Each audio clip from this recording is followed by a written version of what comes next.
আসসালামু আলাইকুম। আশা করি সবাই ভালো আছেন। আমরা 20th সেঞ্চুরি নোভেল থেকে 'দ্য হার্ট অফ ডার্কনেস' থেকে ১ম এ কিছু প্রশ্ন পড়ব। দেন আমরা ২ টা টপিকের প্রশ্ন এখন পড়ব। আরেকটি ভিডিওতে আমরা বাকি ৩ টা টপিকের প্রশ্ন পড়ব। 20th সেঞ্চুরি নোভেলের আরকি। তো ১ম টপিকটা হচ্ছে 'হার্ট অফ ডার্কনেস'। এটার মোস্ট ইম্পোর্টেন্ট এখান থেকে ২ টা কোয়েশ্চেন আমাদের 100% আসবে। তার মধ্যে যেই সিম্বল লিখতেও পারি না ঠিকমতো। যাক সিম্বল নিয়ে প্রশ্নটা আসবে হচ্ছে বলা যায় 100% সিউর। এটা সবচেয়ে বেশি গুরুত্বপূর্ণ। প্রশ্নটা কি analyse Joseph Conrad's use of symbols in the Heart of Darkness. অর্থাৎ এই উপন্যাসে কি, কি সিম্বল ব্যবহার করা হয়েছে। ইন্ট্রোডাকশনে সিম্পলি আমরা লিখব, এটা একটা বিখ্যাত উপন্যাস, এটা একটা সেরা উপন্যাস। ঠিক আছে? এটার অনেক ডিপার মিনিং ব্যবহার মানে দেখানো হয়েছে সিম্বলের দ্বারা। কিছু গুরুত্বপূর্ণ সিম্বল নিচে ব্যাখ্যা করা হলো। প্রথমটাই ডার্কনেস। মনে রাখবেন হার্ট অফ ডার্কনেস এই নামটা ২ রকমভাবে প্রেজেন্ট করে। হার্ট অফ ডার্কনেস অর্থাৎ অন্ধকারের গহীনে। কোথাকার অন্ধকার? মানুষের মনের অন্ধকারের গহীনে অর্থাৎ নোংরা মনের পরিচয়। আর আরেকটা অন্ধকার হচ্ছে জঙ্গলের, আফ্রিকা জঙ্গলের গহীনে, আরো গহীনে। এই ২ টা জিনিসকেই বোঝায়, আমরা ২ টাই লিখব।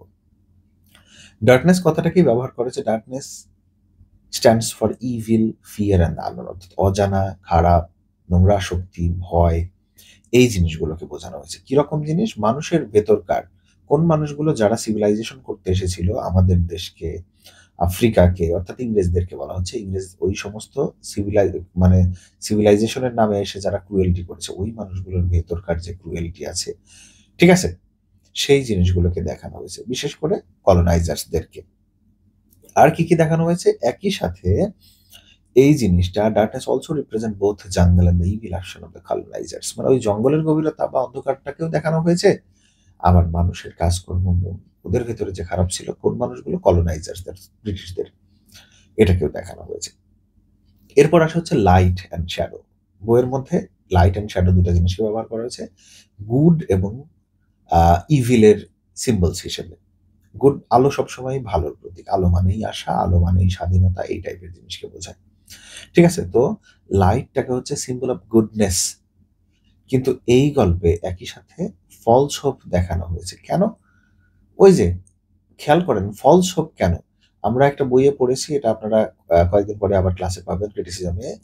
ইংরেজদেরকে বলা হয়েছে they are in the holy mission of civilising this nation. অর্থাৎ আমাদের এই জাতিকে সিভিলাইজ করার জন্য ওরা আসছে একটা মহান পেশা নিয়ে, মানে মহান উদ্দেশ্য নিয়ে। অর্থাৎ সারা বিশ্বব্রহ্মাণ্ডের সবাই জানে যে ওরা আসছে আমাদেরকে সিভিলাইজ করতে। কিন্তু আসলে কি করেছে ২০০ বছর সেটা আমরা সবাই জানি। সেইম ঘটনা আফ্রিকানদের সাথেও, অন্যান্য অনেক দেশের সাথে এসছে। অর্থাৎ ওরা মুখে বলে যে ভালো জিনিস নিয়ে, হাতে আলোকবর্তিকা নিয়ে আপনাদেরকে ভালো কাজের জন্য আসছি। কিন্তু বাস্তবে ওরা কিন্তু ভালো কাজটা করেনি। ওরা অন্ধকার ডেকে নিয়ে এসেছে। ঠিক আছে? তো কলোনাইজার্সরা ওরা নিজেরা ক্লেইম করে বা বলে যে আমরা ব্রিংিং লাইট টু আফ্রিকা। আফ্রিকাতে আমরা আলো নিয়ে আসছি। কিন্তু বাস্তবে ওরা আফ্রিকার ক্ষতি করেছে আসলে। ওরা ভারতীয় উপমহাদেশকে ওরা বলেছে যে ভারতীয় উপমহাদেশে আমরা এসেছি। আমরা কি জন্য এসেছি? শিক্ষাদানের জন্য, মানুষকে উন্নত করার জন্য। আসলে তো এরা ধান্দা করতে আসছিল। তো আমরা সেটাকে লাইট অ্যান্ড শ্যাডোর অংশে লিখব। রিভার্স বা নদী দেখানো হয়েছে কিন্তু ওই গল্পে সিম্বলিক একটা জার্নির মাধ্যমে। ঠিক আছে? নদী মানেই আদিমকালে নদী মানে কিন্তু জার্নি করারই একটা রাস্তা, উপায় দেখানো হয়েছিল। এই গল্পে দেখবেন যে মার্লো শুরুর দিক থেকেই নদীর সাথে যাচ্ছে, নদী দিয়ে যাচ্ছে। ঠিক আছে? তো এটা মূলত কেন দেখানো হয়েছে? একই সাথে দুই জিনিস। এই জঙ্গলের যে ডার্ক সাইড খারাপ জিনিসটা, আবার মানুষের যে নেচার, হিউম্যান নেচার কেমন হতে পারে, ভালো হতে পারে, সেটা দেখানো হয়েছে। কিভাবে দেখানো হয়েছে? একটা আননোন জার্নি করার মাধ্যমে। মার্লো সামনে যত যাচ্ছে তত খারাপ জিনিস দেখতে পাচ্ছে। অর্থাৎ এই নদীটা মূলত দেখাচ্ছে যে মার্লোকে এগিয়ে নিয়ে যাচ্ছে। মার্লোকে আমাদের হিরো। ঠিক আছে? এই নদীটাই তাকে আরো গভীর থেকে আরো গভীর রহস্যময় ভয়ঙ্কর জায়গাতে নিয়ে যাচ্ছে। মিস্টার কোয়ার্টজ এই মানুষটা মূলত একটা সিম্বল হিসেবে দেখানো হয়েছে। বাস্তব দুনিয়াতে মিস্টার কোয়ার্টজ বলে আসলে আদৌ কেউ ছিল কিনা জানি না। আমরা লিখব মিস্টার কোয়ার্টজ এখানে দেখানো হচ্ছে যে এই মানুষটা ক্ষমতা এবং নৈতিকতা থেকে বঞ্চিত একটা নোংরা বাজে মানুষ। তারপর কি? তারপর এই মানুষটার মাধ্যমে দেখানো হয়েছে যে ও সবসময় ক্ষমতা লোভ করে, ও আইভরি পেতে চায় ইত্যাদি, ইত্যাদি, ইত্যাদি। ইভেন ও মৃত্যুর সময়ও দা হরর কথাগুলো বলে। এটাও একটা সিম্বল। এটা নিয়েও আমরা আলাদা করে লিখতে পারি। মূলত মিস্টার কুয়ার্টস এর মাধ্যমে দেখানো হচ্ছে কলোনাইজার্সদের মধ্যে যে নোংরা মানুষ, বাজে মানুষগুলো ছিল, মিস্টার কুয়ার্টস এর মতো যারা মানুষের ভরসা বিশ্বাস নিয়ে প্রতারণা করে তাদের ধ্বংস করত সেই সকল মানুষকে। এবং উনি লাস্টের দিকে যে হরর হরর কথাটা বলেছে, দা হরর এটা নীল কালি দিয়ে লিখতে পারেন। এই কথাটার মাধ্যমে বোঝানো হচ্ছে যে উনি মারা যাওয়ার পরে what might happen with her, তার সাথে কি করতে পারে সেটা হয়তো বা খারাপ। জঙ্গল জিনিসটা একটা সিম্বল। জঙ্গল কেমন সিম্বল? জঙ্গল মানেই অনেক বন্য, ওয়াইল্ড, ডেঞ্জার, ভয়ঙ্কর, যেটাকে কন্ট্রোল করা যায় না। জিনিসটা বিশৃঙ্খল। অন্যান্য বইয়ে জঙ্গলের অন্য সিম্বল থাকতে পারে, আমাদের এই উপন্যাসে এটাই। এবং দেখানো হয়েছে যে মানুষগুলো chaotic and savage both the land and the people who entered it, মানে জঙ্গলের ভিতর যারা থাকে এরাও স্যাভেজ, বাইরে থেকে যারা আসছে তারাও স্যাভেজ। স্যাভেজ মানে কি? বন্য, জানোয়ার টাইপ, অসভ্য, এরকমটা বোঝানো হয়েছে। ঠিক আছে, আরো দেখানো হয়েছে যে ইউরোপিয়ান কলোনাইজাররা হয়তো ভালো কাজের জন্য আসছে, কিন্তু এখানে এসে ওরা আর কন্ট্রোলে থাকতে পারে নাই। ওরা এই জঙ্গল তো আসলে হচ্ছে সৌন্দর্যের একটা প্রকৃতি, মানে প্রকৃতির একটা বেস্ট উদাহরণ। তো দেখানো হচ্ছে এখানে এসে এই মানুষগুলো একটাই সাথে, এখানে একটা লাইন ছিল হার্ট অফ ডার্কনেসের মধ্যে যে they became the part of this darkness. ওরা আসছে অন্ধকার দূর করতে, কিন্তু ওরা নিজেরাই অন্ধকারের একটা অংশ হয়ে গেছে। আইভরি জিনিসটাকে মূলত কি বোঝানো হচ্ছে? আইভরি বলতে বোঝানো হয়েছে ওদের যে সম্পদ বা লোভ। ঠিক আছে, আফ্রিকান মানুষের কাছ থেকে অত্যাচার করে ওরা কালেক্ট করছে আইভরি। আমাদের কাছ থেকে যেমন নীল চাষ করে নিত, আরো বিভিন্ন বিভিন্ন জায়গায় দেখবেন হচ্ছে মন্দিরে হামলা দিয়ে দিয়ে স্বর্ণ কালেক্ট করে নিত। তো আফ্রিকাতে ওরা মূলত যেটা করতো সেটা হচ্ছে আইভরি কালেক্ট করা। আইভরিটা ওরা কালেক্ট করেছে। ঠিক আছে, এর ফলে কি ঘটেছে? এই আইভরিটা সিম্বলাইজ করছে যে ওই মানুষগুলো আরো আরো বেশি টাকা চায়, মানুষের জীবনের থেকেও বেশি। আইভরি মানেই তো সম্পদ, ওরা নিয়ে বিক্রি করতো। কুয়াশার একটা অংশ দেখানো হয়েছিল, কুয়াশা বা অন্ধকারাচ্ছন্ন জিনিসটা এই গল্পে দেখানো হয়েছে। নাটক বলছি বারবার, আসলে লাস্ট এক্সাম নাটক ছিল তো। এই উপন্যাসে এটা দেখানো হয়েছে কেন? ফগ মানেই অন্ধকার, ফগ মানে হচ্ছে অনিশ্চিত জিনিস বা কনফিউশন, আনসার্টেনিটি। ওদের নৌকা, মার্লোদের নৌকা হচ্ছে অতিরিক্ত ইয়ার জন্য, কুয়াশার জন্য হচ্ছে আটকে যায়। সামনে আটকে যাওয়া বলতে আর এগোতে পারে না, যে সামনে কোথায় বা কোথায় চলে যাব, ভয়ঙ্কর জায়গায় চলে যেতে পারি। তো মূলত দেখানো হয় যে আসলে তোমাদের সামনে ভাই কি আছে এটা তুমি জানো না, কনফিউশন আছে। সামারিতে গিয়ে আমরা কি লিখবো? ইন শর্ট, এই গল্পে প্রচুর প্রচুর সিম্বলস ব্যবহার করেছে মানুষের হিউম্যান নেচার নিয়ে, লোভ নিয়ে, কলোনাইজারদের সাথে মানুষের সম্পর্ক নিয়ে, ইত্যাদি ইত্যাদি। এতক্ষণ ধরে যা লিখেছি সেটাকেই সামারি। যেমন ডার্কনেস কথাটার মাধ্যমে, নদী দেখানোর মাধ্যমে, আইভরি দেখানোর মাধ্যমে, প্রত্যেকটা জিনিসের মাধ্যমে এখানে দেখানো হয়েছে। এছাড়াও আমরা আরো যত যত সিম্বলস পেয়েছি আমরা চাইলে সবই লিখতে পারি। টাইটেলটাকে সিম্বল লিখতে পারি, যে হার্ট অফ ডার্কনেস মূল কথাটাই হচ্ছে একটা সিম্বল। যদিও ডার্কনেসের মাধ্যমে আমরা লিখেছি, চাইলে ডিটেলে লিখতে পারি, ব্রিক মেকার দিয়ে লিখতে পারি, ফেথলেস পিলগ্রিমস দিয়ে লিখতে পারি। ঠিক আছে, মিনিমাম 6-7টার মতো পয়েন্ট দিলেই হয়ে যাবে। Justify the title of the Nobel heart of darkness, অন্ধকারের গহীনে, এই কথাটার ব্যাখ্যা কিভাবে আমরা দিব বা এই টাইটেল এটা। ঠিক আছে, তো আমরা শুরুর দিকে লিখবো যে টাইটেলটা নিঃসন্দেহে খুবই মিনিংফুল, এবং এই টাইটেলটা আমাদেরকে সামারি বা এই গল্পের পুরো থিমসটাকেই বোঝাতে সাহায্য করে। কেন এই টাইটেলটা সেরা? চলেন আমরা সাম সিম্পল রিজন দিয়ে ব্যাখ্যা করে ফেলি। প্রথমটা হচ্ছে দেখেন, হার্ট অফ ডার্কনেস, ডার্কনেসটা এখানে ব্যবহার করেছে এই টাইটেলে। এর কারণ হচ্ছে আফ্রিকান জঙ্গলের ডার্কনেস এখানে দেখানো হয়েছে। এটার মাধ্যমে কি, ডার্ক জঙ্গল মানে কি? ডার্ক জঙ্গল মানে যে জঙ্গলের অনেক কিছুই এখনো আবিষ্কার করা হয়নি বা এখনো মানব সম্মুখে আসে নাই। একই সাথে ডার্কনেস মানে কি? একই সাথে যে জঙ্গলে ডেঞ্জারাস জিনিসগুলো রয়েছে, এই দুটো জিনিস দেখানো হচ্ছে ডার্কনেসের মাধ্যমে। ঠিক আছে, কলোনাইজারদের খারাপ জিনিসটাকে যেহেতু দেখানো হচ্ছে, ঠিক আছে, খেয়াল করেন হার্ট অফ ডার্কনেস, ডার্কনেসের মধ্যে আমরা আর কি কি পাচ্ছি? আমরা একই সাথে পাচ্ছি হচ্ছে এই কলোনাইজারদের কাজ। যেখানেই অন্ধকার আসে সেখানে কিন্তু আলো কথাটা আসে। ঠিক আছে, ওরা আলো নিয়ে আসার কথা বলে মূলত আরো অন্ধকারে এই মানুষগুলোকে ফেলে দিচ্ছে। অর্থাৎ এখানে এসেছিল ওরা কিসের জন্য? শিক্ষাদানের জন্য, মানুষকে উন্নত করার জন্য। ওটা না করেও নিজেরাই আইভরির লোভে টোভে পড়ে নিজেরাই হচ্ছে আরো ভালো সাজার ভান করে খারাপ করে যাচ্ছে। ডার্ক নিয়ে আমরা আরেকটা কথা বলবো, মিস্টার কোয়ার্টস বা এই টাইপের কিছু মানুষের যে মন, সেটাও ডার্ক, অন্ধকার। ঠিক আছে, টাইটেল সরাসরি ভাবে মিস্টার কোয়ার্টস এর হৃদয়কে সিম্বলাইজ করে। দ্য হার্ট অফ ডার্কনেস, ওই যে অন্ধকার, হৃদয়ের আরো গভীর অন্ধকারে। যত মিস্টার কোয়ার্ট সম্পর্কে ধীরে ধীরে জানতে শুরু করে, আমাদের হিরো কিন্তু বুঝতে শুরু করে যে এই লোকের কলিজাটা আসলে কতটা খারাপ, অন্ধকার, বাজে ছিল। মার্লো কি করে, জার্নি করতে করতে ও দেখবেন যে আপনার হচ্ছে এই সেন্ট্রাল স্টেশন থেকে ইনার স্টেশন, ভেতরের স্টেশনে যত এগোতে থাকে তত মার্লো সম্পর্কে জানতে থাকে এবং এই মানুষগুলো সম্পর্কে বা এই সমাজ সম্পর্কে অন্ধকারের সিনগুলো বা অন্ধকার বিষয়গুলো হচ্ছে ও জানতে থাকে। মার্লো নিজেই এই গল্পের হিরো, স্টোরি টেলার। ও বুঝতে পারে যে এই মানুষগুলো কতটা ক্রুয়েল, গ্রিডি এবং কতটা সেলফিশ। আমরা মার্লোর মাধ্যমে ডার্কনেসটা লিখব। ডার্কনেসের আরেকটা কথা বা অর্থ রয়েছে, সেটা হচ্ছে ভয়। ডার্ক বা অন্ধকার, অন্ধকার মানে কি অনিশ্চিত, সেখানে ভয় রয়েছে। ঠিক আছে, যেখানে ভয়টা কোত্থেকে আসে, কারণ আমি জায়গাটা চিনি না, অন্ধকার, আফ্রিকান জিনিস যেহেতু। এবং শেষের দিকে আমরা যে জিনিসটা বলতে পারি, খেয়াল করবেন যে মার্লো নিজে কিন্তু একটা সময় নিজে আনকন্ট্রোলড হয়ে যাচ্ছিল, ওরও ইচ্ছা করতেছিল এই দলের একজন হয়ে যেতে। আর এটার মাধ্যমে দেখানো হয়েছে ডার্কনেস আসলে দুনিয়ার সব মানুষের মনের মধ্যেই থাকে, জাস্ট আমরা অনেক সময় সুযোগ পাই না, তাই এটা বের হয়ে আসে না। অর্থাৎ রাস্তায় লক্ষ লক্ষ টাকা ছিটায় দেওয়া হইলে দেখবেন যে সবাই সেটা কালেক্ট করে নিচ্ছে, যদিও আমার টাকা না ওটা, অর্থাৎ আমিও চোর, সুযোগ পাই না তাই চুরি করি না, এই টাইপের। ঠিক আছে, একটা অসহায় মেয়ে আপনার সাথে কোনো রুমে আটকা পড়লে আপনি কতটা মানে ভালো লোক, চরিত্রবান, সেটা তখন বোঝা যাবে। তো মার্লোর মাধ্যমে দেখানো হচ্ছে যে আসলে শুধুমাত্র আফ্রিকার এইখানকার মানুষকে দেখানো হয়, সব মানুষের মধ্যেই, ইনসাইড এভরি পার্সন, প্রত্যেকটা মানুষের মধ্যেই এই অন্ধকার বা নোংরা বিষয়টা আছে, ক্রুয়েলটি আছে, সেলফিশনেস আছে, গ্রিডিনেস আছে, কারোর অল্প কারোর বেশি। এটা শুধুমাত্র সিচুয়েশনের উপর ডিপেন্ড করে এবং এর মাধ্যমে আমরা বলতে পারি যে এই প্রত্যেকটা বিষয় এই টাইটেলটাকে আরো পারফেক্ট, আরো সুন্দর করে তোলে।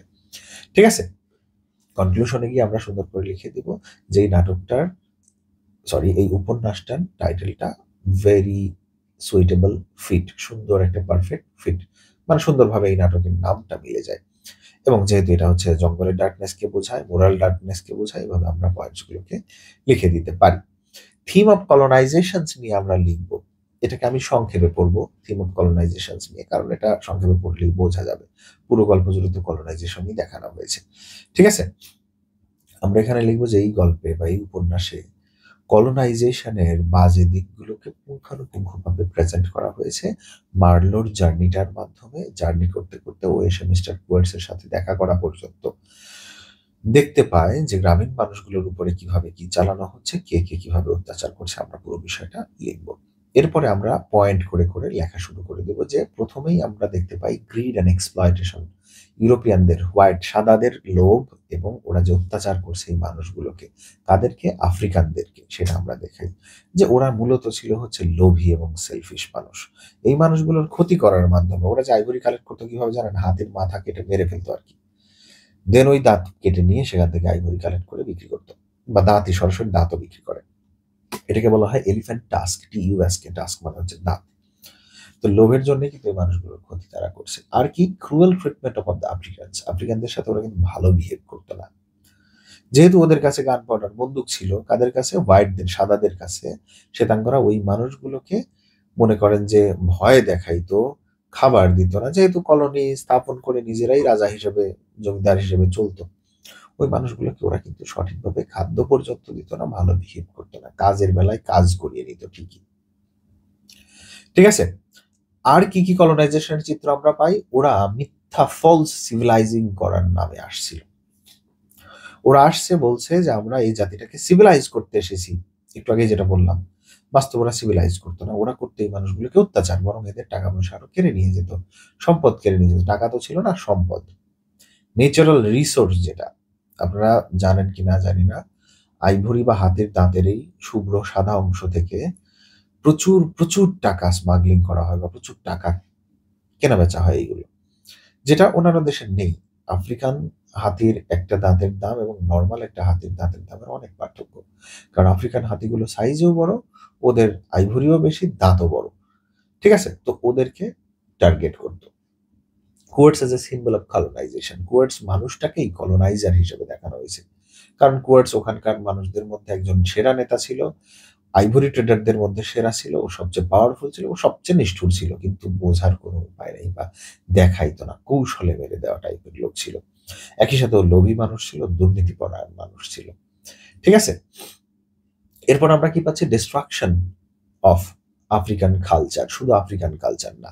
এই গল্পে আমাদেরকে দেখানো হচ্ছে যে আফ্রিকান কালচারটাকে কিভাবে এই মানুষগুলো হোয়াইটসরা, ব্রিটিশরা কিভাবে আস্তে আস্তে ধ্বংস করে দিচ্ছিল তাদের ট্রেডিশনকে, তাদের সবকিছুকে। ঠিক আছে? ওরা এক্সপ্লয়েট করতে করতে। তো মূলত এভাবে আসলে সব জাতির সাথে এই সেম কাজটাই করা হয়েছে। কনক্লুশনে গিয়ে আমরা লিখব যে কলোনাইজেশনটাকে জোসেফ কনরাড তার এই উপন্যাসে খুবই সুন্দরভাবে সম্পূর্ণ বিষয়গুলোকে ফুটিয়ে তুলেছেন এবং সেই বিষয়গুলো কোনোটাই পজিটিভ না। ওই মানুষগুলোর লোভ, নিষ্ঠুরতা, ধ্বংসাত্মক আচরণ এই সব কিছুই দেখানো হয়েছে। সিভিলাইজিং করার নামে তারা এসে তারা নোংরামিই করে গেছে সেটাকে দেখানো হয়েছে। আরো সংক্ষেপে পড়বো যেহেতু প্রশ্নগুলো বাকিগুলো হচ্ছে কম গুরুত্বপূর্ণ। সেটা হচ্ছে মার্লোর ভূমিকা কি ছিল? ইন্ট্রোডাকশন আমরা লিখবো মার্লো হচ্ছে এই গল্পের ন্যারেটর, এই গল্পের প্রধান চরিত্র। সে হচ্ছে জার্নি করে এখান থেকে সেখানে যেতে থাকে ও বিভিন্ন রকম জিনিস দেখতে থাকে। কলোনাইজিং এর যে মূল সিস্টেমটা কি ছিল, ও নিজেকেও জানতে শুরু করে, দেশটাকেও জানতে শুরু করে। ন্যারেটর বা গল্পের যে মানে উপন্যাসে সবসময় একজন বর্ণনাকারী বা গল্প যে বলবে সে থাকে।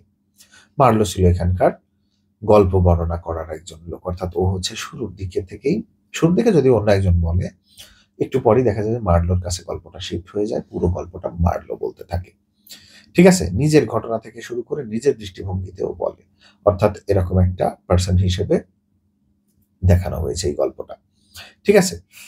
এরপরে মার্লোর যে জার্নিটা, কঙ্গোর দিকে জার্নি, এই জার্নিটাকে আমাদের ফিজিক্যাল একটা জার্নি দেখানো যায়, নদী দিয়ে যাচ্ছে। মূলত বোঝানো হয় যে মানুষের হৃদয়ের ভিতরে যে অন্ধকার, যেমন মিস্টার কোয়ার্টস ও কতটা খারাপ, এই জার্নি করে যত মিস্টার কোয়ার্টস এর দিকে এগোতে থাকে ও কিন্তু তত ভালো বুঝতে থাকে। ঠিক আছে? তাহলে মার্লোর এই জার্নিটার মাধ্যমে, কঙ্গোর যে জার্নি সেটার মাধ্যমে মার্লোর ভেতরকার বৈশিষ্ট্য এবং অন্য মানুষেরও ভেতরকার বৈশিষ্ট্যটা আমরা জানতে পারি। দ্যাটস ওয়াই মার্লোর ক্যারেক্টারটা এখানে ইম্পর্টেন্ট ছিল। মার্লোর ক্যারেক্টারটা আমরা আর কিভাবে ব্যাখ্যা করব? মিস্টার কোয়ার্টসকে ও কিভাবে শুরুর দিকে দেখে, শুরুর দিকে ও মিস্টার কোয়ার্টস সম্পর্কে খুবই কৌতূহল থাকে। ঠিক আছে? ধীরে ধীরে ও যখন জানতে শুরু করে, সবাই তো মিস্টার কোয়ার্টস এর নামে খুবই প্রশংসা করে। ও যখন মিট করে তখন মিস্টার কোয়ার্টসকে দেখে ও একটু অন্যরকম মানে ফিল করে। এমনকি মিস্টার কোয়ার্টস মৃত্যুর আগেও দা হরর কথাগুলো বলতে থাকে। মিস্টার কোয়ার্টস একজন আসলে ফ্যাসিনেটেড কি বলে চ্যারিশমেটিক পার্সোনালিটি ছিল। লোকটা দেখতে সুন্দর, কথা বলতে পারতো সুন্দর, ভাষণ দিতে পারতো সুন্দর, মানুষের কথার মাধ্যমে হচ্ছে পড়িয়ে ফেলতে পারতো। মার্লোস মোরাল ডিলেমা, মিস্টার মার্লোর নৈতিক যে ডিলেম্মাটা ছিল সেটা নিয়ে আমরা এখানে লিখবো। ও কিন্তু বেশ কয়েকটা জায়গাতে ও হচ্ছে কি বলে ইনডিসিশনে পড়ে যায় যে আমি কি এই স্যাভেজারির অংশ হয়ে যাব নাকি আমি আমার দেশে ফেরত চলে যাব, আমি কি লয়াল থাকবো নাকি আমাকে যে কাজে পাঠানো হয়েছে সেই কাজে আমি জয়েন করব। ঠিক আছে? তো আমরা এখানে সামারিতে গিয়ে লিখবো যে মার্লো শুধুমাত্র হচ্ছে একজন অবজারভার নয় এই গল্পে, মার্লোর মাধ্যমেই মোরাল কোয়েশ্চেন বা বিভিন্ন জিনিসগুলো এই নাটকে, এই উপন্যাসে মূলত ফুটিয়ে তোলা হয়েছে। ঠিক আছে? মার্লোর চোখ দিয়ে আমাদেরকে পুরো গল্পটা, আফ্রিকান জঙ্গল, আফ্রিকান স্টোরি বা এখানকার পুরো বিষয়টাকেই দেখানো হয়েছে। ঠিক আছে? ন্যারেটিভ টেকনিকটা আমরা পড়বো না, এটা এক্সামে আসলেও আপনারা চাইলে পড়ে নিতে পারেন, এটা কম গুরুত্বপূর্ণ আমার কাছে। থিম অফ ম্যাডনেসটাও কম গুরুত্বপূর্ণ লেগেছে আমার কাছে, তবে এটা একদমই ডিফারেন্ট টাইপের যেহেতু প্রশ্ন, আমরা জাস্ট কয়েকটা পয়েন্ট একটু দেখি খুবই সংক্ষেপে। থিম অফ ম্যাডনেস, ঠিক আছে? ম্যাডনেস মানে কি? থিম অফ ম্যাডনেস মানে হচ্ছে মানুষের বিহেভিয়ার যে চেঞ্জ হয়ে গেছে। ঠিক আছে? কেন হয়েছে? মিস্টার কোয়ার্টস এর ক্ষেত্রে যেমন একাকিত্বের কারণেও কিন্তু একা একজন মানুষ, ওকেই ম্যাডনেস এর সিম্বল হিসেবে দেখানো হয়েছে। এই জঙ্গলটাও ম্যাডনেস এর একটা সিম্বল প্লে করে। ঠিক আছে? মার্লো নিজে স্ট্রাগল করতে থাকে এই পাগলামির সাথে, এবং এই পাগলামির সাথে আরেকটা জিনিসকে আমরা তুলনা করে দেখাবো হচ্ছে ইম্পেরিয়ালিজম বা কলোনাইলাইজেশন, অর্থাৎ এই সাম্রাজ্যবাদিতা। মানব জীবনের যে কন্ডিশন অবস্থা ছিল সেটাকেও কিন্তু ম্যাডনেসের মাধ্যমে দেখানো হয়েছে। এটাকে ডিটেল আর পড়বো না। Significance of the last word, ভাবতে পারেন যে অনেকগুলো প্রশ্ন পড়ে ফেললাম, দুইটা কমন পাইলে সমস্যা কি? আমরা দুইটা কমন পাবো এখান থেকে। এটা খুবই গুরুত্বপূর্ণ, significance of the last words, এবং খুবই সহজ। একটা লাইন আমরা উল্লেখ করে নিব, the last word of mister Kurtz was the horror, the horror. এই কথাটাই হচ্ছে ও একদম শেষের দিকে বলে, মৃত্যুর আগে আর কি। তো এখানে আমরা বলবো যে এখানে কিছু মিস্ট্রিয়াস অর্থ আছে এই লাইনগুলোর, যে কথাটা বলা হয়েছিল কখন? মিস্টার কোয়ার্টজ তার মৃত্যুর আগে বলেছিল, যেটা হতে পারে যে তার মৃত্যুর পরের ফলাফল তার লাইফে কি ঘটবে সেটাকে দেখানো হয়েছে। এটুকুই মূলত আনসার। কিন্তু এটুকু লিখলে তো আর 15 মার্কস পাওয়া যাবে না বা 10 পাওয়া যাবে না। আমরা এবারে পয়েন্ট বাই পয়েন্ট লিখবো যে মূলত মিস্টার কোয়ার্টজের ওই দ্য হরর কথাটা সেলফ রিয়ালাইজেশন এবং তার ভেতরকার ডার্কনেসটাকে বোঝায়। যেহেতু মানুষটা খুব একটা ভালো ছিল না, উনি মোরালিটির লাইফটাকে অ্যাবান্ডন করেছিল। অ্যাবান্ডন মানে হচ্ছে ত্যাগ করে দেওয়া। ও নৈতিক লাইফ লিড করে নাই। ওর লাইফটা শুধুই ছিল অ্যাম্বিশন, উচ্চাকাঙ্ক্ষা, টাকা-পয়সা ইত্যাদি, ইত্যাদি। ফাইনালি হয়তোবা এই যে এই কথাগুলো দা হরন বলছে, অর্থাৎ ও নিজে রিয়ালাইজ করতে পেরেছে। দ্য ব্রুটালিটি অফ কলোনাইজেশন এটাকেও বোঝাতে পারে। হতে পারে যে ওটার শেষ কথা। ঠিক আছে? আমরা শুধুমাত্র এইগুলা নরমালি লিখতে হয় এরকমভাবে ইট মে সিম্বলাইজ বা ইট মে সাজেস্ট হতে পারে, এটা বলা যায়। আবার আপনি যদি মনে করেন না আমি নিশ্চিতভাবে বলব, সমস্যা নেই, দুটাই সঠিক। ঠিক আছে? তো তৎকালীন কঙ্গোর উপরে ওরা যে অত্যাচার করত এই কথাগুলো বলা হয়েছে। কারণ সাফারিংস করানো হয়েছে এই মানুষগুলোকে। সেটাও একটা ভয়ঙ্কর জিনিস। কুড সিম্বলাইজ অর্থাৎ করতে পারে ওই মানুষগুলোর সাফারিংস কে। ঠিক আছে? Fear of death and unknown হতে পারে যে এই বেচারা যে মারা যাচ্ছে, মারা যাওয়ার তো একটা ভয় আছে। মরার পরে ওর জীবনে কি ঘটবে? বেহেশতে যাবে না দোজখে যাবে। এই আননোন জিনিসটা এবং এই ভয়টা দা হরর কথাটার মাধ্যমে হতে পারে প্রেজেন্ট করা হচ্ছে। মানুষের জীবনের ভেতরকার যে ডার্কনেস সেটাকেও দেখানো হতে পারে। ঠিক আছে? যেহেতু এই মানুষটা খুব একটা ভালো ছিল না। মার্লো নিজে এই কথাটাকে একটা অন্যভাবে ইন্টারপ্রিটেশন আমরা মার্লোর দিক থেকে করতে পারি। যেহেতু মার্লোর জীবনটাকে মিস্টার কোয়ার্টজ এর জীবনটাকে মার্লো খুব কাছে থেকে দেখেছে। কোয়ার্টজ রিয়ালাইজেশন করেছিল forces Marlowe to reflect his own life and the world around him. For example, Marlowe the horror মানে এই যে মার্লো, যখন মার্লোর একদম হাতের পরই বলা যায় যে কাছাকাছি লোকটা মারা যায় এবং এই কথাটা বলে, is not just about quartz life but also evil in all humans. হতে পারে মার্লোর মুখের দিক থাকা এই কথাটা বলছে দা হরর দা হরর। ও হয়তো বা বোঝাতে চাচ্ছে যে মার্লো তুই নিজেও এই বিভীষিকার মধ্যেই পড়বি, ভয়ের মধ্যে পড়বি, তুই লোকটাও ভালো না। অথবা রিপ্রেজেন্ট করতে পারে দুনিয়ার সব মানুষের মধ্যেই যে ইভিল বা শয়তানটা রয়েছে সেটাকে দেখানো যায়। এটা আসলে মূলত অস্পষ্ট একটা জিনিস, অন্ধকার এবং আলোর মধ্যেকার একটা খেলা। ঠিক আছে? তো এটাকে আমরা বিভিন্নভাবেই ব্যাখ্যা করতে পারি। ইউনিভার্সাল আমরা একটা মিনিং লিখতে পারি। এখানে আমরা ধর্মীয় বিষয়টাকেও নিয়ে আসতে পারি। কোনো সমস্যা নেই। একেক বইতে দেখবেন যেটাকে একেকভাবে ব্যাখ্যা করা হয়েছে। তবে বেসিক বিষয়গুলো সব সেম। হতে পারে মার্লোর যে কথাগুলো বলা হয়েছিল সেটা মানুষের জীবনের কন্ডিশন, অবস্থাকে রিপ্রেজেন্ট করে। আবার হতে পারে সিম্বলাইজ করে স্ট্রাগলকে, মানুষের জীবনে স্ট্রাগল, ফিয়ার, ভয়কে, ফেইলিউরকে। ঠিক আছে? একই সাথে the horror could represent futility of human ambition, মানুষের জীবনের যে উচ্চাকাঙ্ক্ষা এটার ব্যর্থতাকে রিপ্রেজেন্ট করে। মিস্টার কোয়ার্টজ যে এতদিন ধরে এত টাকা পয়সা ইনকাম করছে তো মরে গেল। এই টাকা পয়সা খাবে কে? ঠিক আছে? আবার হতে পারে মানুষের যে মৃত্যুটা যে অবিচ্ছেদ্য, ইনএভিটেবল, অপরিহার্য, এটাকেও রিপ্রেজেন্ট করতে পারে। তো শেষে গিয়ে আমরা এটাকে লিখে দিব যে দাহরণ এই কথাটা ছোট্ট একটা কথা হলেও অনেক অনেক বেশি গভীর মিনিং, ডিপ মিনিং এ এটা ভর্তি। এটা একই সাথে মানুষের অন্ধকারকে রিপ্রেজেন্ট করে, নিষ্ঠুরতাকে রিপ্রেজেন্ট করে, মৃত্যুর পরের সম্ভাব্য বাজে সময় বা খারাপ লাইফকে, ঠিক আছে? মানে যে মানুষগুলো খারাপ হলো তো যাবে দোজখে, ওইটাকে রিপ্রেজেন্ট করে। মানুষের ভেতরকার লাইফকে বা ভিতরকার যা আছে সেই জিনিসটাকে রিপ্রেজেন্ট করে, বিভিন্নভাবে করতে পারে। তো এটা একটা থট প্রভোকিং ওয়ার্ড, অর্থাৎ মানুষের মধ্যে চিন্তার উদ্রেক নিয়ে আসে। এবার আমরা আসবো হচ্ছে the grass is singing A. The grass is singing এ আমরা প্রথম যে প্রশ্নটা পাই সেটা হচ্ছে ক্যারেক্টার অফ ম্যারি। ম্যারি মেয়েটা কেমন ছিল? আমরা ইন্ট্রোডাকশনে সংক্ষেপে ওনার সম্পর্কে লিখবো এবং নভেল সম্পর্কে লিখবো যে ডোরিস লেসিং এর লেখা the grass is singing a Mary Turner হচ্ছে একটা সেন্ট্রাল ক্যারেক্টার। ঠিক আছে? এবং নোবেলটা ঘটেছিল কোথায়? সাউথ আফ্রিকার একটা জায়গাতে। একদম ক্লিয়ার করে আমাদের জায়গা লেখার দরকার নেই। ঠিক আছে? এবং ম্যারির ক্যারেক্টারটা এই গল্পের একটা সেন্ট্রাল ক্যারেক্টার। ও হচ্ছে এই গল্পের এনভায়রনমেন্ট থেকে শুরু করে প্লটটা এগোতে থাকে। শেষের দিকে আমরা একটু উল্লেখ করতে পারি যে সে ট্রাজিক ফিগার ছিল। এবার আমরা ম্যারির লাইফ নিয়ে পয়েন্ট বাই পয়েন্ট আলোচনা করবো যে ওর চাইল্ডহুড, ট্রাবল চাইল্ডহুড বা শুধু চাইল্ডহুড যাই লেখেন সমস্যা নেই।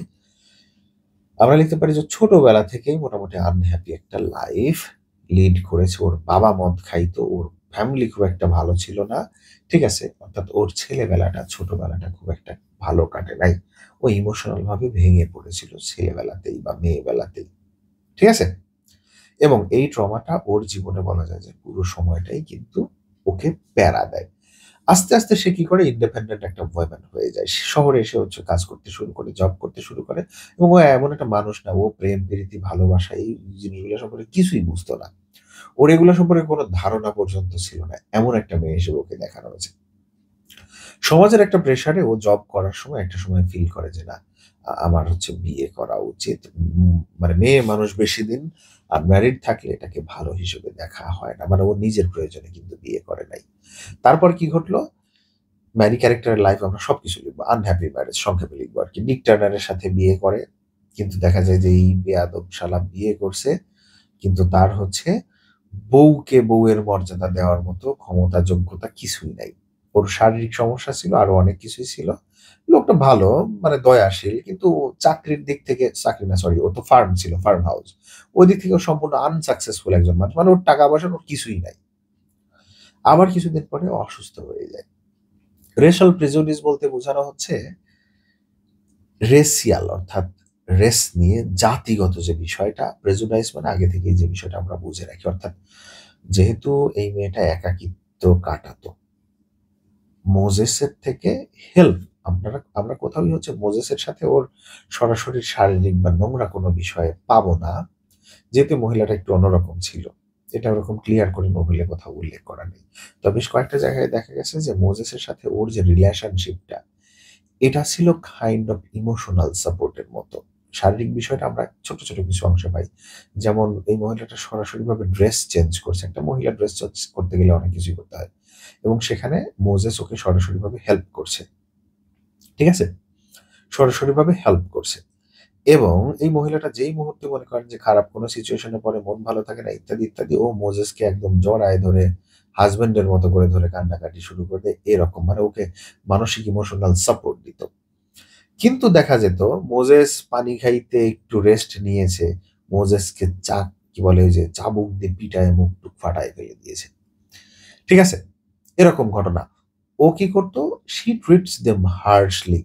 প্রত্যেকটা মানুষের সাথে খুবই, খুবই বাজে বিহেভ করত। ওর হাসব্যান্ড ডিক্টেটর, মোটামুটি সবার সাথে ভালো বিহেভ করত।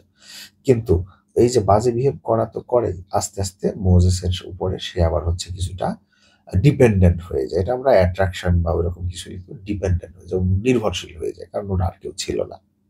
মেন্টাল ডিক্লাইন, মানসিক যে সমস্যা, আস্তে, আস্তে ওর কিন্তু মানসিকতাটা নষ্ট হতে শুরু করে। এটাকে বলা হয় ডিটোরিয়েরেট, খারাপোদর হওয়া, আরো খারাপ হওয়া, আরো খারাপ হওয়া। কেন? কারণ একাকিত্ব, একাকিত্ব মানুষ, আনহ্যাপি ম্যারেজ, বিয়ে ভালো না। ঠিক আছে? তারপর কমপ্লিকেটেড ফিলিংস অ্যাবাউট মোজেস। মোজেসের প্রতি যে ওর ফিলিংসটা, এটা আসলে কমপ্লিকেটেডই দেখানো হয়েছে এই গল্পে। ক্লিয়ার করে কিছুই দেখানো হয়নি। ঠিক আছে? মোজেসের সাথে ওর বাস্তবে কি আছে। ঠিক আছে? তো এখানে দেখানো হয় যে ও একটা ইন্ডিপেন্ডেন্ট নারী হিসেবে একটা সময় ছিল।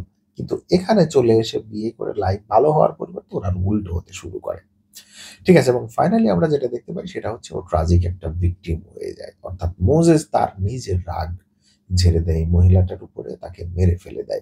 তো আমরা মোটামুটি সংক্ষেপে গল্পের তো সামারি সবাই জানেন আশা করি। সামারি আকারে ম্যারিড লাইফে কি ঘটেছে না ঘটেছে পুরো বিষয়টাকেই হচ্ছে আমরা ক্যারেক্টার্স অফ ম্যারিতে উল্লেখ করতে শুরু করব। উনার চরিত্র, আচরণ থেকে শুরু করে সবকিছু। ঠিক আছে? কনক্লুশনে আমরা লিখবো যে সে একজন কমপ্লেক্স চরিত্র এবং একই সাথে ট্রাজিক একটা ক্যারেক্টার। এখানে তার চাইল্ডহুডটাও খুব ভালো আমরা দেখতে পাইনি। আমরা আনহ্যাপি ম্যারেজ দেখতে পাই। তার মেন্টাল অবস্থা আমরা কোনোভাবেই ভালো দেখতে পাই নাই। তার জীবনটাকে পোর্ট্রে করার মাধ্যমে সোসাইটি বা সমাজের বা মানুষের হার্শ রিয়েলিটিসকে দেখানো হয়েছে। ওকে? থিম অফ রেসিজম এটাও বেশ গুরুত্বপূর্ণ। রেসিজম মানে ওই যে সেই জাতি বিদ্বেষ। থিম অফ রেসিজম, কালোদের উপরে সাদাদের যে বাজে আচরণ সেটাকে দেখানো হয়েছে। কিভাবে এই গল্পে ব্যাখ্যা করুন। আমরা লিখবো যে ব্রাসি সিঙ্গিং এখানে মূলত সেন্ট্রাল থিমটাই ছিল হচ্ছে রেসিজম। ঠিক আছে? কিভাবে রেসিজম সেটা এই গল্পের বেশ কিছু চরিত্রের মাধ্যমে দেখানো হয়েছে। তো আমরা প্রথমটা লিখবো colonial society and racial divide. Colonial society মানে এই সমাজ, যে সমাজের মধ্যে শ্বেতাঙ্গদের সাথে কালোদের সাথে হোয়াইটদের আলাদা করে ট্রিট করা হয় বা আলাদা দেখা হয়। সবসময় আফ্রিকানসদেরকে কি হিসেবে ট্রিট করা হয়? ইনফেরিয়র, ছোট, দুর্বল হিসেবে। হোয়াইট কলোনাইজার্সরা যেমন ম্যারি, ডিক টার্নার, ওরা হচ্ছে ক্ষমতাবান। ম্যারি চাইলে এই ডিক সহ, সরি, মোজেস যে নিগ্রো, ও কিন্তু চাইলে এই ডিকে সহ ম্যারিকে ধরে আছাড় মারতে পারে, এত শক্তি, সংখ্যাতেও বেশি। কিন্তু না, ম্যারি এবং নিক হচ্ছে মালিক, আফ্রিকানরা হচ্ছে তাদের কি সস্তা লেবার, এবং তাদেরকে কাজ করতে হবে, ওদের অন্য কিছু করার কোনো অধিকার নাই, পানি খাওয়ার রেস্টও নেওয়ার সুযোগ নাই।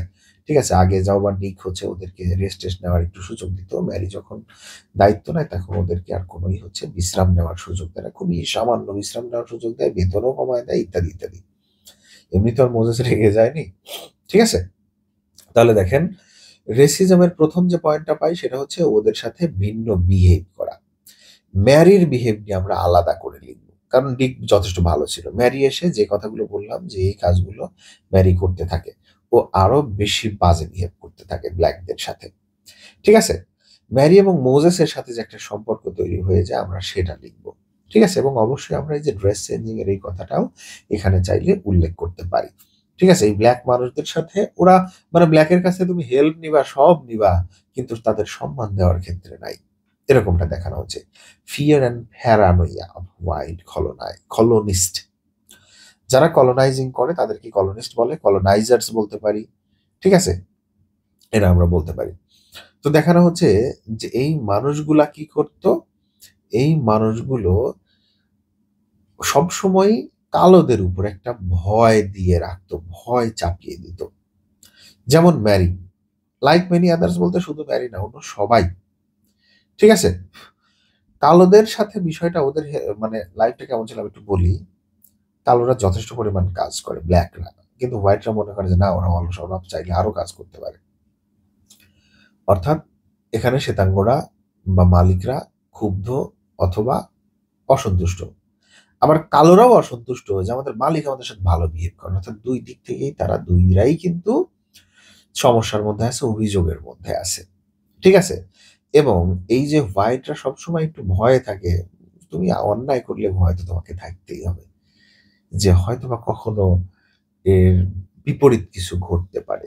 হার fear of Moses grows, she loses her grip on him, ও একটা সময় বুঝতেই পারে হয়তো বা মোজেসের প্রতি আমার যে একটা কি কন্ট্রোল ছিল সেটা হারিয়ে গেছে, হয়তো বা মোজেস কখনো, যেদিন ও মারা গেছে সেদিনও, এটা তো থার্ড পার্সন ভিউ থেকে দেখানো হয়, আমাদের হচ্ছে যে মারা গেছে তার লাইফ থেকেই দেখানো হয় আর কি গল্পটার ন্যারেটর হিসেবে। তো দেখানো হয় যে ওই দিন নিজে ও বুঝতে পারছিল ওর সাথে কিছু একটা ঘটতে যাচ্ছে, ওর বুঝতে ফিল করতেছিল যে আমার হয়তো আজকে মৃত্যু হয়ে যাবে, এরকম। তো সেটা এখানে দেখানো হয়, সমাজে তখন কালোদের সাথে সাদাদের এরকম সিচুয়েশন ছিল। ক্রিটিক অফ কলোনাইজেশন, কলোনাইজেশনটাকে এই গল্পে আমরা যত যত বাজেভাবে প্রেজেন্ট করা যায় সেটাকে আমরা আবার লিখবো। ঠিক আছে, ক্রিটিক মানে হচ্ছে সমালোচনা, মানে পুরো গল্পতেই হচ্ছে কলোনাইজার্স বা কলোনাইজেশনের সমালোচনা করা হচ্ছে, তাদের সাথে বাজে বিহেভ, তাদের উপর ঘৃণা, তাদের উপর ভায়োলেন্স করা, তাদের উপরে কি ক্রুয়েলটি ছড়ানো, সবকিছু আমরা এখানে দেখতে পাই। তো এই গল্পটায় আমরা কনক্লুশনে গিয়ে লিখবো যেটা অবশ্যই নিঃসন্দেহে রেসিজম দেখানো হয়েছে এই পুরো গল্পে, কি কিভাবে দেখানো হয়েছে, এই প্রত্যেকটা মানুষকে মানুষের সাথে বিহেভ দেখানো হয়েছে যে প্রত্যেকটা জিনিস প্রেজেন্ট করার মাধ্যমে। ঠিক আছে, এভাবে আমরা এই আনসারটি লিখব। আচ্ছা, সিগনিফিকেন্স অফ দ্য টাইটেল, এটার টাইটেলটা আমরা অনেক সময় মেলাতে পারি না, ঘটনা কি আমি সহজ ভাষায় বলে দেই, বিভিন্ন বইতে বিভিন্ন ভাবে আপনারা পাবেন, সমস্যা নেই, আমি যেটা এখানে দিয়েছি আপনারা এটা ফলো করবেন। ঠিক আছে, এটা আপনাদের মূলত হচ্ছে ফার্স্ট ইয়ার সেকেন্ড ইয়ার আমাদের একজন টিচার পড়ায়, ওনার তৈরি করা নোট। তো আমরা এখান থেকে the title glass is singing, ঘাস গান গাইছে, ঘাস কোথায় থাকে? পায়ের নিচে থাকে। গান গাওয়া মানে কি? মাথা চাড়া দিয়ে উঠে শব্দ করা বা প্রতিবাদ করা, এরকম বোঝাচ্ছে। অর্থাৎ আমরা কলোনাইজার্সরা, আমরা তো কলোনাইজার, আমরা কলোনাইজড, মানে আমরা এই ধরনের নিগ্রো, আমরা আমাদের নিগ্রোদের সাথে যে বাজে বিহেভটা করা হতো সব দিক থেকে, কারা করতো? হোয়াইটসরা। আমাদেরকে ঘাস বলা হচ্ছে এবং আমরাও একটা সময় গর্জে উঠতে পারি, সেটাকে দেখানো হচ্ছে। ইন্ট্রোডাকশন আমরা লিখবো যে এই গল্পের টাইটেলটার একটা রিচ মিনিং, সুন্দর একটা মিনিং আছে পুরো টাইটেলে, যেটা দেখানো হচ্ছে আসলে গল্পটাতে সেটাই আস্তে আস্তে বর্ণনা করা হয়েছে। আমরা এবারে এক এক করে পয়েন্টগুলোকে আলোচনা করব। যেমন টাইটেলের মধ্যে ব্যবহার করা হচ্ছে কথাটা গ্রাস, ঘাস।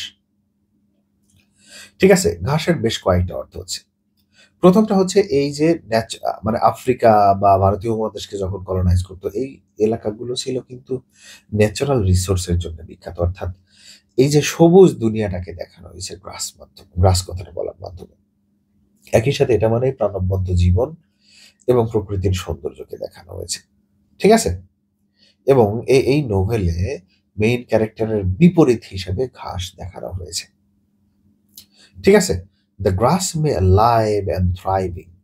গ্রাসটা হতে পারে সজীব, সতেজ মানুষের লাইফকে, যেখানে জীবনকে দেখানো হয়েছে। অন্যদিকে আমরা হচ্ছে ম্যারিকে দেখতে পাই, ওর কোনো সতেজ সুন্দর লাইফ ছিল না, ওর ছিল অপোজিট লাইফ, একাকিত্ব, হতাশা ভর্তি লাইফ। সিঙ্গিং বলতে মূলত কি বোঝানো হয়?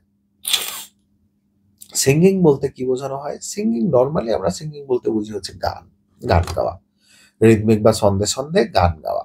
ঠিক আছে, কিন্তু সিঙ্গিং এর আরো অন্যান্য বিভিন্ন মিনিং আছে। সিঙ্গিং বলতে বোঝায় কোনো কিছু বলা with full of energy, energy নিয়ে বলা।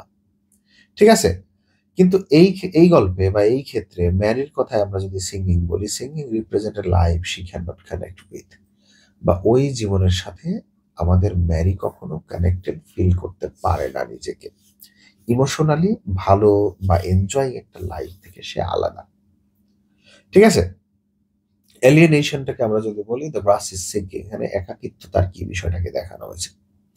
একাকিত্বতার যে বিষয়টাকে দেখানো হয়েছে সেটা হলো, ম্যারি নিজের লাইফ ফ্যামিলি ছেড়ে চলে আসছে একটা জায়গাতে, একটা লোককে বিয়ে করছে, কিন্তু এখানে এসে কিন্তু সে মানে কোনো রকম কিছুই পায়নি বলা যায়। যে একটা ভালো না লাইফ পেয়েছে, না ভালো একটা সাপোর্ট পেয়েছে, না একটা কমিউনিটি পেয়েছে।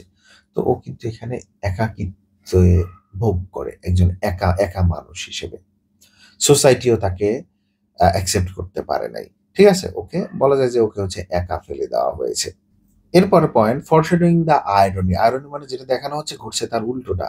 গ্রাসকে আমরা বা ঘাসকে বলতে পারি, grass may be singing with the life, জীবনের সাথে হয়তো বা প্রকৃতি হাসছে, নাচছে।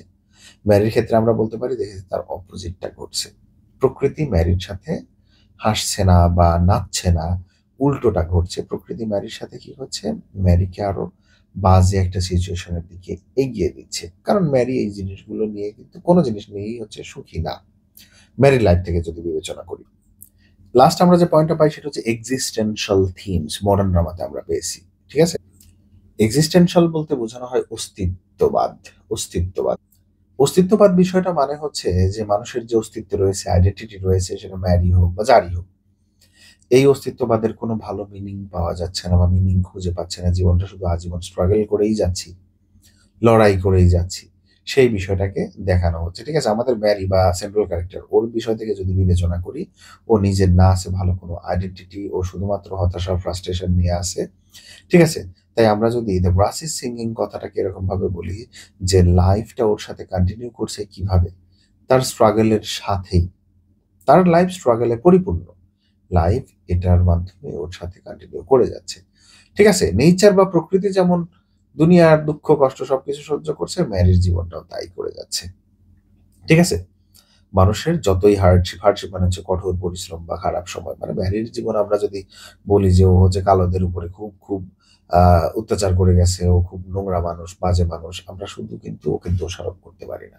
ওর নিজের লাইফটাকে চিন্তা করুন, নিজের লাইফ খুব একটা ভালো আছে, ও যেটা করছে অন্যায়, ঠিক আছে, সব মিলে কিন্তু। ঠিক আছে, কনক্লুশনে কি আমরা লিখবো যে গ্রাসি সিঙ্গিং এই কথাটায়, এই টাইটেলটা অনেক অনেক বিভিন্ন রকম মিনিং এখানে আমরা খুঁজে পাই। ঠিক আছে, সিম্বলাইজ করে এই কথাটা বা এই টাইটেলটা, সেটা হচ্ছে কি, the contrast between vitality of nature and the despair of the protagonist, মানে আমাদের হিরোর যে হতাশা সেটা, এবং প্রকৃতির যে সিস্টেম বা প্রকৃতি কেমন হবে সেটা, দুটো জিনিসকেই হচ্ছে এখানে রিপ্রেজেন্ট করা হচ্ছে।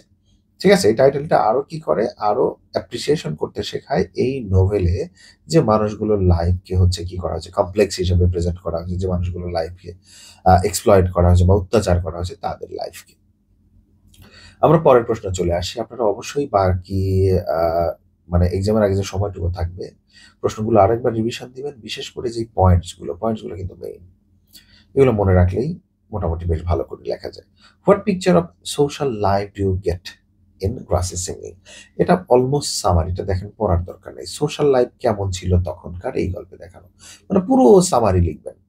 আর এটা মনে রাখবেন যে সাউদার্ন রোডেশিয়ার হচ্ছে ঘটনাটাকে দেখানো হয়েছে, যেটাকে বর্তমানে জিম্বাবুয়ে বলি আমরা। ঠিক আছে? তো এই গল্পে কিন্তু সমাজের পুরো বিষয়টাকে দেখানো। প্রথম পয়েন্ট আমরা যেমন লিখবো হচ্ছে যে তখনকার রেসিজমটাকে দেখানো হয়েছে, ক্লাস ডিভিশন, অর্থাৎ হোয়াইটরা কখনোই কালোদেরকেও সাধারণ মানুষ মনে করতো না। ওদেরকে মনে করতো ইনফেরিয়র, এবং নিজেরা নিজেদেরকে সুপিরিয়র বা শ্রেষ্ঠ মানুষ মনে করতো। উদাহরণস্বরূপ মোজেস, ওকে আফ্রিকান সার্ভেন্ট হিসেবে ওর সাথে যথেষ্ট বাজেভাবে বিহেভ করা হতো। কে করতো সেটা? ম্যারি সবচেয়ে বেশি বাজে বিহেভ করতো। যখন ডিক দায়িত্বে ছিল তখনও ডিক মনে করেন ওই কাজের লোক হিসেবেই ট্রিট করতো, যতটুকু মানে করা যায় আর কি, খারাপ হিসেবে সেরকম। জেন্ডার রোল অ্যান্ড এক্সপেকটেশন, তৎকালীন সময় একজন নারীর ভূমিকা কি হওয়া উচিত, সোশ্যাল পিকচার মানে সমাজের সম্পূর্ণ চিত্র। এই মেয়েটা আমাদের যে হিরোইন বা সেন্ট্রাল ক্যারেক্টার, ওকে মানে সমাজ চায় যে ভাই তুই এত চাকরি বাকরি করে কি হবে, তুই বিয়ে কর, বিয়ে করে সংসার কর, তুই এটা প্রপার ওয়াইফ হবি, তুই একটা সুন্দর মেয়ে হয়ে বাচ্চা জন্ম দিবি ইত্যাদি। মানে সমাজের মানুষ চায় যে মেয়ের কাজ, নারী মানেই হচ্ছে বিয়ে করে বাচ্চা প্রদান করো, এটাই। তোমার আর কোনো কিছু না। কিন্তু মেয়েটা তো ভালোই চলতেছিল, কোনো ছেলে মানুষ হলে এত ভয় তো বা প্রেশারে পড়তো না।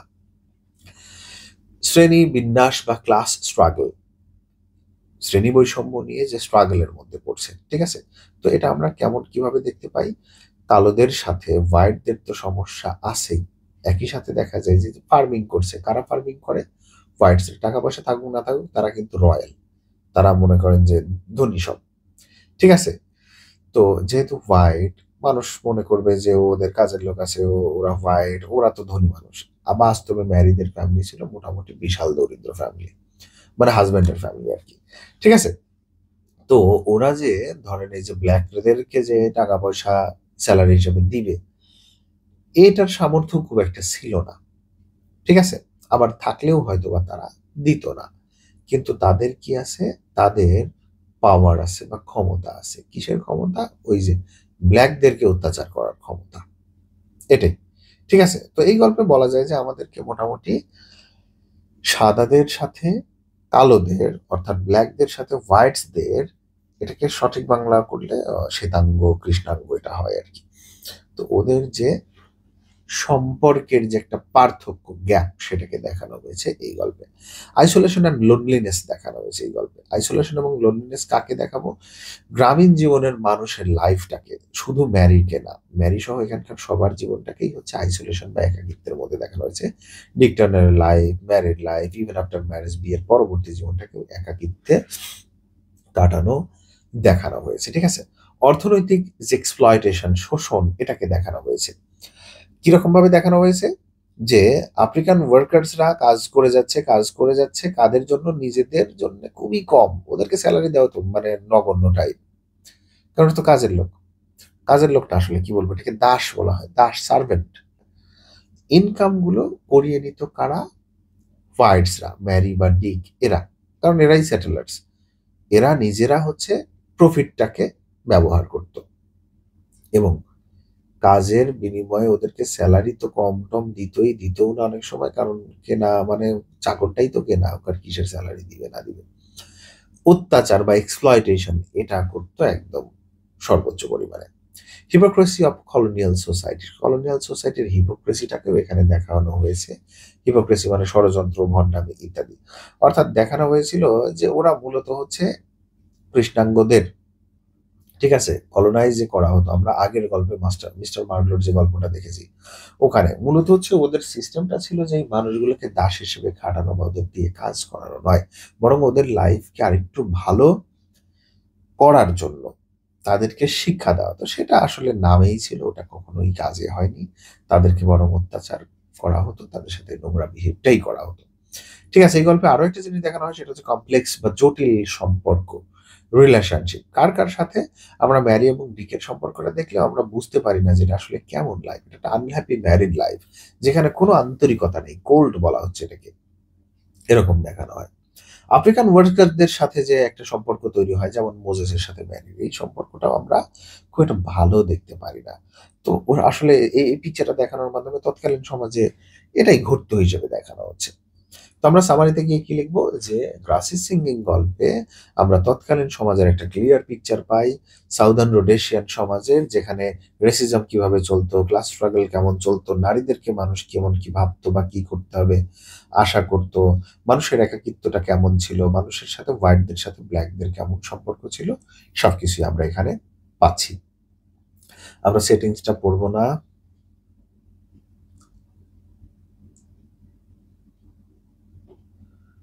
আচ্ছা, এরপরে আমাদের আচ্ছা আর নেই, সেটিংস পড়ার দরকার নেই, বা আপনারা চাইলে একবারে রিডিং পড়ে রাখতে পারেন বাই চান্স আমাদের সাজেশনের বাইরে যদি এসে যায় আর কি।